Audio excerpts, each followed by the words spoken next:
வணக்கம் தலைமைகளே. அமெரிக்கா மற்றும் இஸ்ரேல் மற்றும் அதனுடனான ஜனநாயக விரும்பும் நாடுகள் மானசீகமாக ஆதரவு தராங்க. அவர்களுக்கும் பயங்கரவாதத்தின் தலைநகரான ஈரானுக்கும் நடக்கும் போரின் 7ஆம் நாள் யுத்தம் இன்றைக்கு நடக்குது.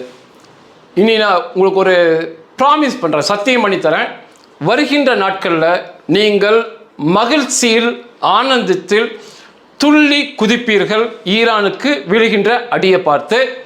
அதே சமயத்தில் இன்றைக்கி பார்த்தீங்கன்னா அப்படியே ட்ரெண்ட் மாறுது இந்தியாவில், குறிப்பாக தமிழ்நாட்டில்.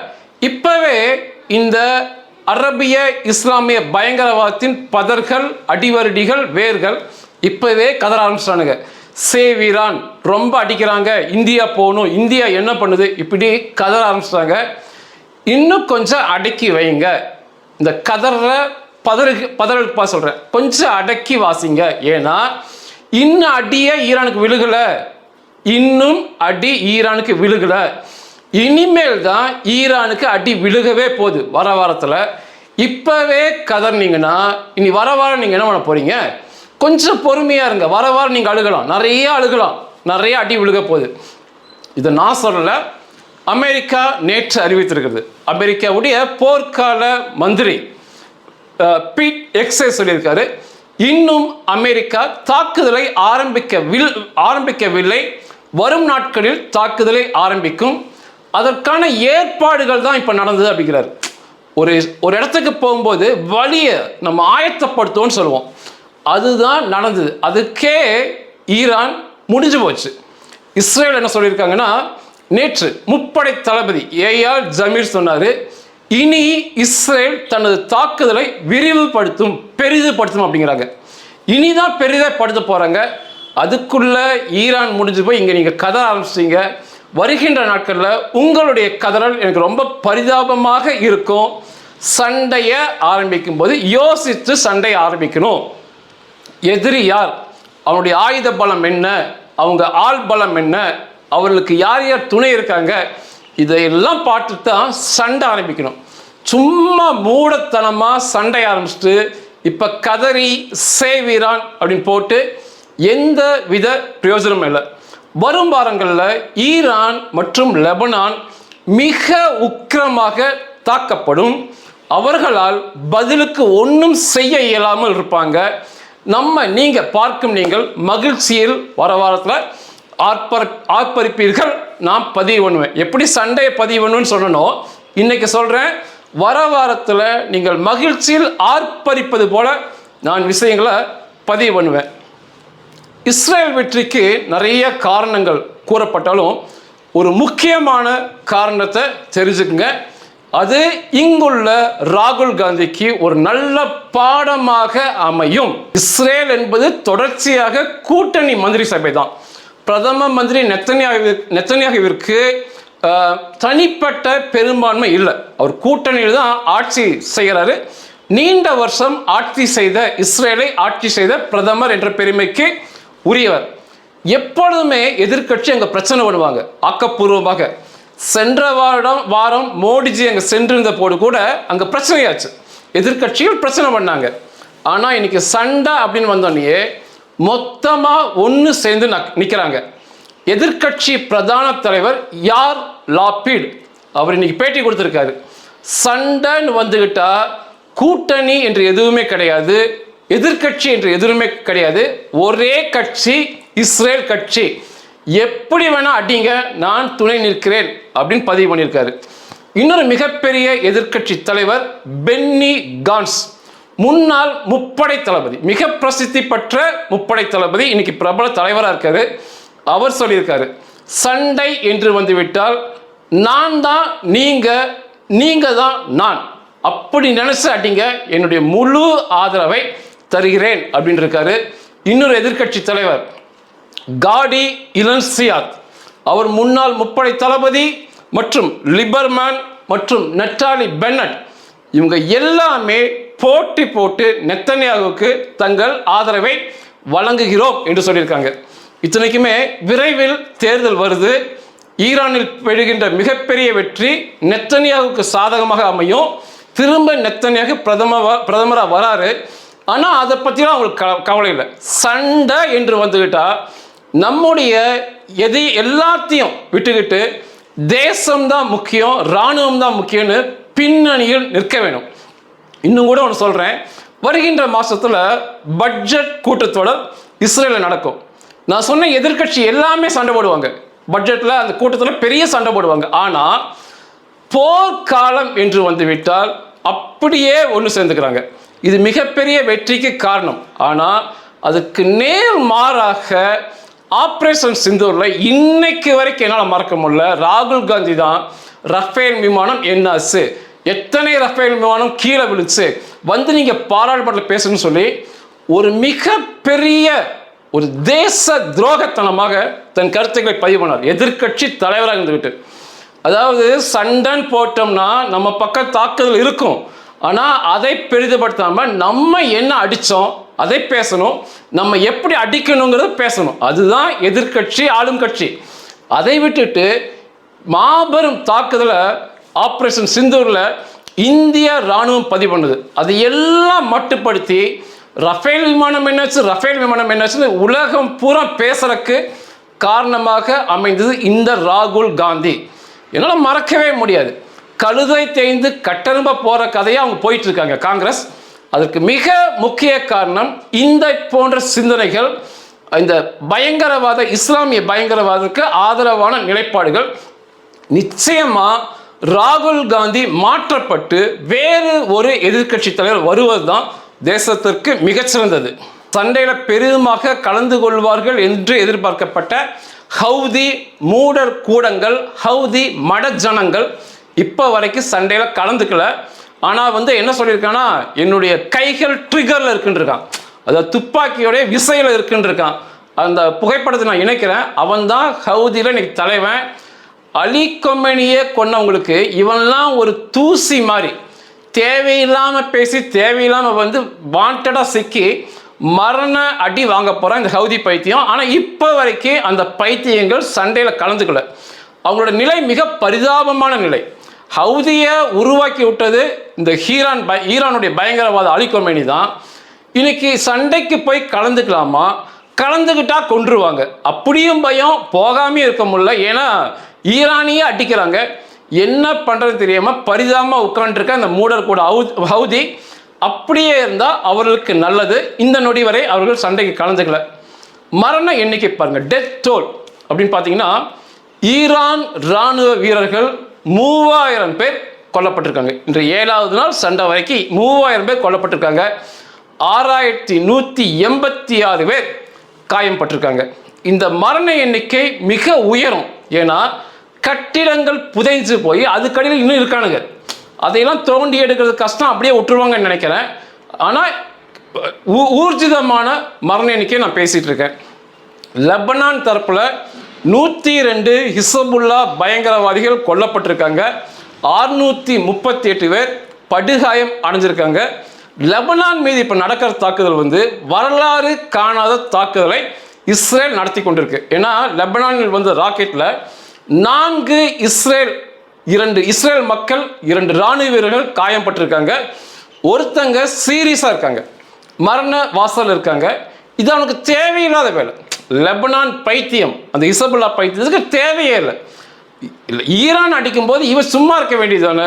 உள்ள வரலாறு காணாத இடிபாடுகள், பேரழிவுகள் லெபனானில் நடந்து கொண்டிருக்கு. இதுதான் மரண எண்ணிக்கை. ஈரானில் 3000 பேர், லெபனான் 102 பேர் கொல்லப்பட்டிருக்காங்க. நமது தரப்பில் இஸ்ரேலில் 13 பேர் கொல்லப்பட்டிருக்காங்க. 13 பேரும் அப்பாவி பொதுமக்கள். இதில் 10 பேர் பெரியவர்கள், 3 பேர் மைனர் சிறியவர்கள். நான் காய எண்ணிக்கை சொல்ல, ஏன்னா ரொம்ப கம்மியாக இருக்குது. அமெரிக்கா தரப்பில் 6 இராணுவ வீரர்கள் கொல்லப்பட்டிருக்காங்க. குவைத் தரப்பில் 4 பேர் கொல்லப்பட்டிருக்காங்க. UAE யுனைடெட் அரபு எமிரேட்டில் 3 பேர் கொல்லப்பட்டிருக்காங்க. ஈராக்கில் 2 பேர் கொல்லப்பட்டிருக்காங்க. பஹ்ரைனில் 1 பேர் கொல்லப்பட்டிருக்கார். இதுதான் இந்த நமது தரப்பு மரண எண்ணிக்கை. மலைக்கும் மடுவுக்கும் உள்ள வித்தியாசத்தில் போயிட்டு இருக்கு. இது இன்னும் மாறும். இந்த 3000 மரணம் அப்படிங்கிறது 30,000 ஈரான் இராணுவ வீரர்களை மாறுவாங்க. 3 லட்சம் ஈரான் இராணுவ வீரர்கள் நிச்சயமாக மாறுவாங்க. ஒருவனையும் விடப்போவது கிடையாது. அதே போல் மினா பள்ளி ஈரானில் வந்து ஒரு மாணவிகள் படிக்கும் பள்ளியில் குண்டு விழுந்து 150 மாணவிகள் பரிதாபமாக மரணம் அடைஞ்சாங்க. இதுக்கு பல காரணம் சொல்லப்பட்டது. நான் கூட ஈரானுடைய ஏவுகணை தவறி உழுதிருக்கலாம் அப்படின்னு சொன்னேன். ஏன்னா மிகப்பெரிய அளவு மரண எண்ணிக்கை இருந்தது, அதைப்பா சொன்னேன். ஆனால் இப்பொழுது வந்து அமெரிக்கா நடத்திய தாக்குதலில் ஒரு தாக்குதல் தவறி, எப்பொழுதுமே கப்பலிருந்து வர குண்டு பெரிய குண்டாக இருக்கும், ஒரு குண்டு தவறி இந்த மாணவிகள் படிக்கும் பள்ளிக்கு நுழைந்து வெடித்திருக்கிறது என்று இப்போ தகவல் வந்திருக்கு. அமெரிக்கா அது பற்றி விரிவான விசாரணை நடத்துகிறாங்க. முழு குறியும் இந்த ஈரானுடைய பயங்கரவாத இராணுவம் தான். ஆனாலும் இப்படி தவறுவது 1-2 தவறுவது சண்டைகள் இயல்பாக அமையும். ஆனால் இந்த மாணவிகள் மரணம் பரிதாபத்துக்கு உரியது. இனிமேலும் நடக்காமல் இருக்க வேண்டும் என்பது எனது விருப்பம். இங்கே வந்து சிலர் வந்து பதிவு பண்ணிட்டு இருக்காங்க, கிளஸ்டர் குண்டையே உபயோகப்படுத்திட்டாங்க, கிளஸ்டர் குண்டை போட்டாங்கன்னு சொல்லி இன்னும் மிகப்பெரிய அணுகுண்டை போட்டது போல மூடத்தனமான பதிவை என்னால் பார்க்க முடியுது. இஸ்ரேல் மேலே கிளஸ்டர் குண்டு போடுவது ஒரு முட்டாள்தனம். கிளஸ்டர் குண்டு எங்கே போடணுமோ அங்கே போடணுமே ஒழிய இங்கே வந்து மடைய மாதிரி போட்டுக்கிட்டு வீணா பண செலவு அவனுக்கு, ஈரானுக்கு. கிளஸ்டர் குண்டுன்னு வேற ஒன்றுமே இல்லை. இப்போ ஒரு ஏவுகணை வருகிறது, அந்த ஏவுகணையில் 250 கிலோ குண்டு வெடி மருந்து இருக்குன்னு வச்சுக்கோங்களேன், மிகப்பெரிய சேதத்தை ஏற்படுத்தும். ஒரே ஒரு வெடிப்பு ஏற்படும், அது பிரதான வெடிப்பு அப்படிம்பாங்க. வெடிச்சோனையே 250 கிலோ வெடிப்பொருள் வெடித்து தரையில் ஒரு 50 மீட்டருக்கு கிட்டத்தட்ட அழிவை கொடுத்துரும். ஆனால் கிளஸ்டர் குண்டு அப்படிங்கிறது ஒரு ஏவுகணை வரும், அதில் பிரதான வெடிப்பு ஏற்பட்டனையே வானத்திலேயே சின்ன சின்ன வெடிகுண்டுகள் உள்ள வந்து இந்த 250 கிலோவை பிரித்து 100 கூட வச்சுருக்கலாம். நேற்று வந்த குண்டு அப்படி 100 தான் வந்துச்சு.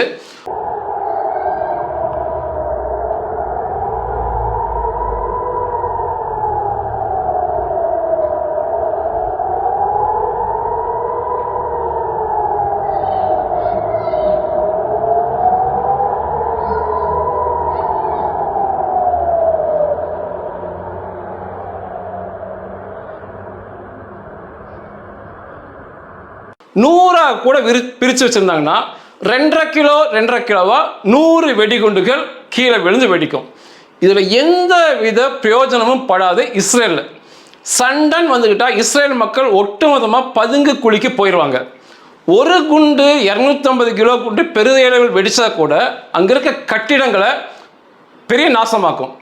இப்படி 2.5 கிலோ குண்டு 5 கிலோ குண்டு வந்து அங்கே விழுந்து வெடிக்கிறதுல எந்த வித பிரயோஜனமும் இல்லை, அழிவையும் அது தராது, அது புரிஞ்சுக்கணும்.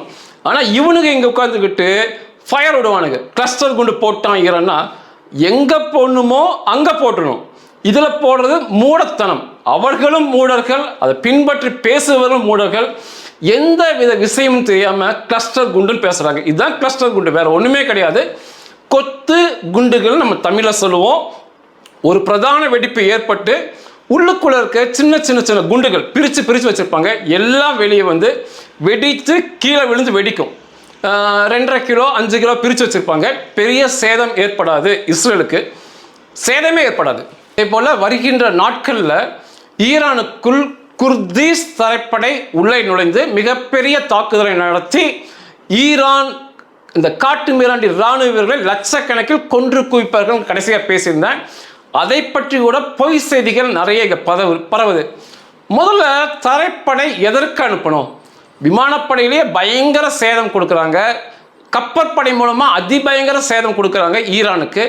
தரைப்படை எதற்கு என்றால் கைப்பற்ற வேண்டும், கைப்பற்றுவோம் என்ற வார்த்தை வரணும். அப்படின்னா தரைப்படை நிச்சயம் உள்ளே போயே ஆகணும்.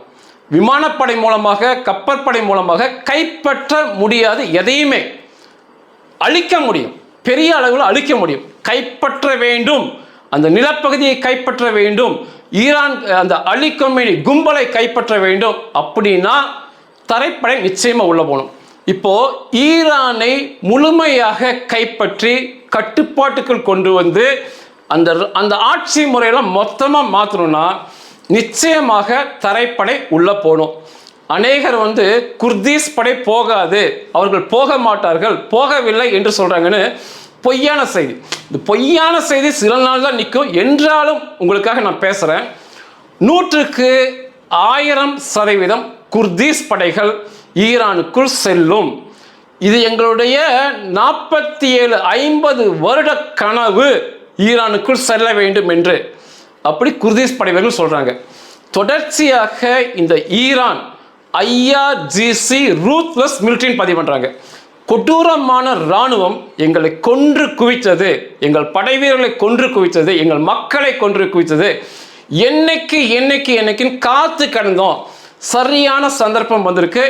உள்ளே சென்று ஒருவனையும் விடப்போவதில்லைன்னு சொல்லி சூளுரைத்து 100% தயாராகி கொண்டிருக்காங்க. ஆனால் இங்கே வேற மாதிரி எழுதுறது பார்க்குறீங்க. இந்த குர்தீஸ் மக்கள் என்பவர்கள் 3 கோடி பேர் இருக்காங்க. இவர்கள் மிக பழமையான இனம், குர்தீஸ் இனம். நாடு என்று இவர்களுக்கு ஒன்றுமே இல்லை. 3 கோடி மக்கள் சிதறி வாழ்கிறாங்க. குறிப்பாக 4 நாட்டில் வாழ்வாங்க. துருக்கி, சிரியா, ஈரான், ஈராக், இந்த 4 நாடுகள் இந்த குர்தீஸ் மக்கள் அடிமை மக்களாக இருக்காங்க. இந்த இஸ்லாமிய அரபிய நாடுகள் இந்த மக்களை தொடர்ச்சியாக இனப்படுகொலை செய்வது அவர்களுடைய வேலை. அந்தந்த நாட்டில் இருக்க குர்தீஸ் மக்கள் ஒரு ஆயுத படையை உருவாக்கி எதிர்த்து போராடுவாங்க. என்றாலுமே இவ்வளோ பெரிய நாடுகளை எதிர்த்து போராட முடியாது. பரிதாபத்துக்கு உரிய வாழ்க்கை தான் வாழ்கிறாங்க. இப்போ இந்த ஈரானுக்குள்ள போவது ஈராக்கில் உள்ள, ஈரான் எல்லையில் ஈராக்கில் இருக்கிற குர்தீஸ் படைகள் முதல்ல உள்ள போவாங்க. அவர்களோடு ஈரானில் இருக்கும் குர்தீஸ் படைகள் சேருவாங்க. இவர்கள் சேர்ந்து அமெரிக்கா, இஸ்ரேல் உதவியோட மிகப்பெரிய ஒரு அழிவை ஈரானுக்குள் தரப்போறாங்க. இவங்க என்ன சொல்றாங்க, குர்தீஸ் படை வீரர்கள், இது வந்து தற்கொலை படை தாக்குதல் நீங்கள் வச்சுக்கோங்க, நாங்கள் எங்கள் உயிரை பணைய வச்சு தான் உள்ளே போகிறோம், இவ்வளோ பெரிய இராணுவத்தை ஏற்று நாங்கள் உள்ளே போகிறோம், எங்கள் உயிரை பணைய வச்சு போகிறோம், எங்கள் உயிர் அங்கே போகட்டும், ஆனால் எங்கள் மக்கள் இனியாவது அடிமை இல்லாத வாழ்க்கை வாழணுங்கிறாங்க. நிச்சயமாக இந்த சண்டை முடிஞ்சோடனே அமெரிக்க அதிபர் ட்ரம்ப் இந்த பாவப்பட்ட குர்தீஸ் மக்களுக்கு, தொடர்ச்சியாக அரபிய இஸ்லாமிய பயங்கரவாதிகளால் படுகொலை செய்யப்படும் குர்தீஸ் மக்களுக்கு ஒரு தனி நாடு ஈரானில் உருவாக்கி நிச்சயமாக தரணும். இப்போ அவருக்கு தேவையான ஆயுதங்கள் போயிட்டுருக்கு, வாகனங்கள் போயிட்டுருக்கு, பண உதவி போயிட்டுருக்கு. களத்தில் அவர்கள் பயிற்சியை மேற்கொண்டு வருகிறார்கள் குர்தீஸ் இராணுவ வீரர்கள். வருகின்ற வாரம் முடிவுகளெல்லாம் இவர்கள் போய்விடுவார்கள். அதற்கு முன்பாக கணிசமாக இன்னும் அழிவை விரும்புகிறாங்க அமெரிக்கா, இஸ்ரேல் வான்படை, கப்பற்படை.